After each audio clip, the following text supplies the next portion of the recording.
इन लोगों के मन में एक भाव उत्पन्न होता है कि हमारे घर में जो शिवलिंग है,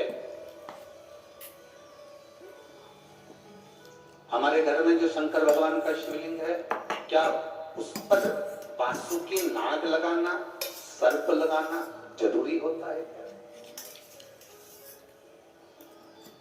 हमारे घर के अंदर जो शिवलिंग है, हमारे घर में जो शंकर भगवान का शिवलिंग है, उस पे सांप लगाना, सर्प लगाना, वासुकी नाग लगाना जरूरी है क्या? तो बहुत सावधानी से समझिएगा कि जो शिवलिंग होता है, जो शिवलिंग होता है, उस शिवलिंग में भगवान शंकर स्वयं विराजमान है। तो उनके गले में अगर सर्प है तो शिवलिंग में आप रूप सर्प है। शंकर जी अगर रुद्राक्ष की माला पहने हैं तो शिवलिंग में वो रुद्राक्ष का बल है। शंकर जी बागंबर पहने हैं, शिवलिंग में वो बागंबर का अंश है। शिवलिंग गंगा धारण करे हैं तो शिवलिंग, भगवान शंकर गंगा धारण करे हैं तो शिवलिंग में वो गंगा का तत्व है। जरूरी नहीं कि तुम्हारे घर में जो शिवलिंग हो उस पे नाग हो। अगर है सर्प कोई बात नहीं, रखे रहने दो। सर्प नहीं है तो कई लोग कहते हैं चांदी का सांप बनवा लेती हूँ, पीतल का सांप बनवा लेती हूँ। घर में मेरे शिवलिंग है, उस पे सांप नहीं है, मैं सांप रख देती हूँ, सर्प रख देती हूँ, वासुकी नाग रख देती हूँ। अगर है तो रखो।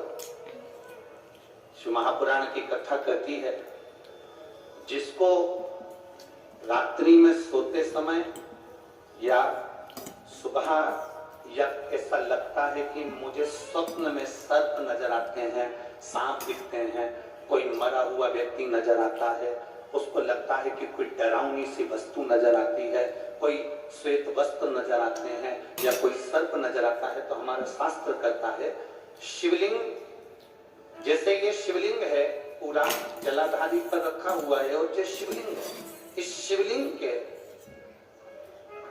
5 स्थान ऐसे नियुक्त कर लीजिए। कितने स्थान? 5। चंदन लीजिए, उस पे एक चावल का दाना, एक अक्षत, वो भी चंदन में गीला कराओ, पूरा चावल का दाना। 5 स्थान नियुक्त कर लो। एक स्थान ये कर लिया, हमने चंदन लगाया, उसमें चंदन का चावल का दाना लगाया। दूसरा स्थान हमने ये नियुक्त करा, हमने चंदन लगाया, उसमें चावल का दाना लगाया।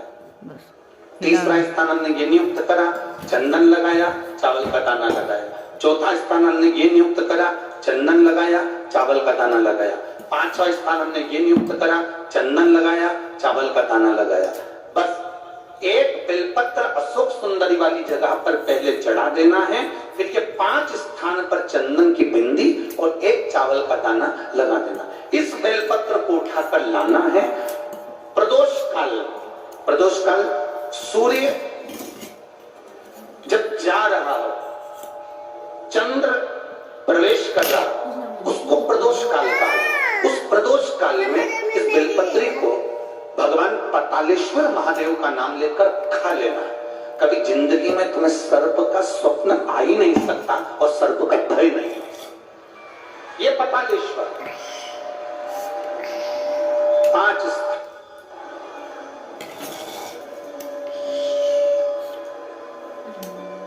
5 स्थान नियुक्त करें।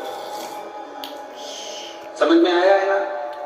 5 स्थान यदि हम नियुक्त करते हैं और 5 स्थान नियुक्त कर कर हम चंदन की बिंदी रखकर एक चंदन में भिड़ा हुआ चावल, चंदन में गीला किया हुआ चावल का एक दाना 5 स्थान पर यदि हम लगाकर एक बेलपत्र पहले समर्पित कर, फिर हम उस बेलपत्र का प्रदोष काल के समय पर भगवान पतालेश्वर का स्मरण कर कर उसको पा लेते हैं, तो हमें फिर स्वप्न में सर्प का भय नहीं देता, हमें स्वप्न में सर्प दिखाई नहीं देता।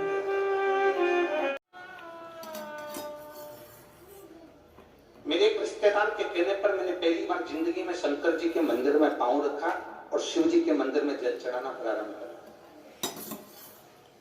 समय नहीं मिलता, हम नहीं जा पाते। गुरुदेव पशुपतिनाथ का व्रत किया, और बाबा का व्रत करा पशुपतिनाथ का।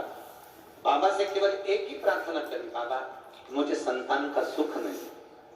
मैंने 1 साल 2 साल 3 साल 4 साल 5 साल 6 साल 7 साल ऐसे इंतजार करते करते कई साल निकाल दिए बाबा, पर मुझे संतान का सुख नहीं।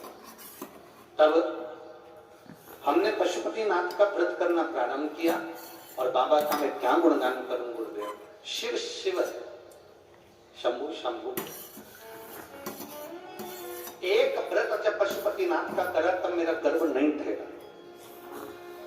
मन टूट गया कि मैंने पशुपतिनाथ का व्रत करा और संतान का सुख नहीं हुआ। तब मैंने फिर वापिस दूसरा व्रत किया और दूसरा व्रत कर कर शिव जी को जल चढ़ाना, आचमन करना, बेलपत्री लाना, खाना प्रारंभ किया। और बाबा की कृपा से ऐसी करुणा बाबा की हो गई कि मेरे घर में संतान की प्राप्ति हो गई। मैं बाबा को यहाँ पर नमन करने के लिए आया, बाबा को प्रणाम करने। बाबा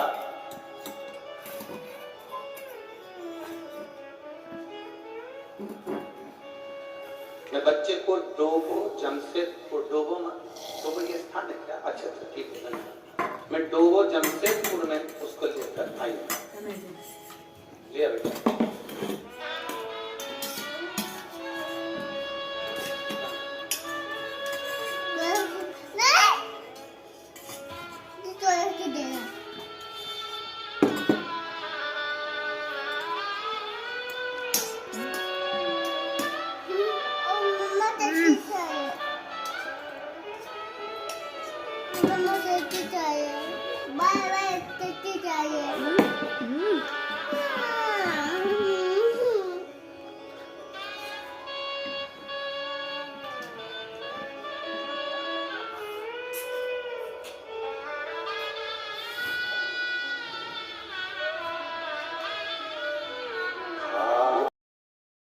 आता है तो साथ में स्वर बोलेंगे।